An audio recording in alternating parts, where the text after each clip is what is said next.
মিঠুন চক্রবর্তী তিনি বিজেপির এখানে এসে সব সংলাপ দিয়েছেন।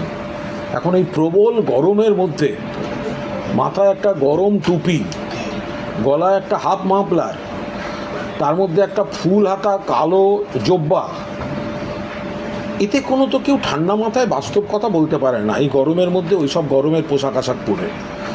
এখন উনি সেখানে যে কথাগুলো বলছেন, মমতা বন্দ্যোপাধ্যায়কে বলেছেন যে মমতা বন্দ্যোপাধ্যায় ঠিক কাজ করেনি। আরে মমতা বন্দ্যোপাধ্যায় তো ওনাকে রাজ্যসভায় পাঠিয়েছিলেন, সেদিন তো উনি বলেছিলেন মমতা বন্দ্যোপাধ্যায় আমার বোন এবং যতদিন বাঁচবো চিরকৃতজ্ঞ থাকবো মমতার কাছে, আমায় এর আগে কেউ সম্মান দেয়নি এভাবে। আজ নিজের কিছু অভিযোগ তদন্তের বাতাবরণ থেকে বাঁচতে বিজেপির পায়ে ধরে আজকে হঠাৎ তিনি এসব কথা বলছেন। 21 সালে তো হাত ফাত নেড়ে অনেক ঘুরেছিলেন, কি রেজাল্ট হয়েছে? 24 সালেও ঘুরেছেন, কি রেজাল্ট হয়েছে? তো ফলে 26 সাল বিজেপি 50 ক্রস করবে না।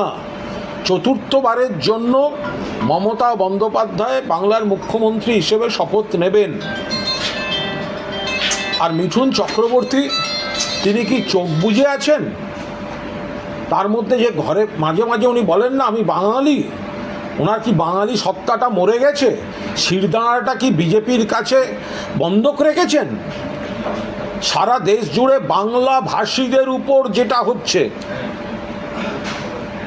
বাংলায় ভাষায় কথা বললেই কি সে বাংলাদেশি?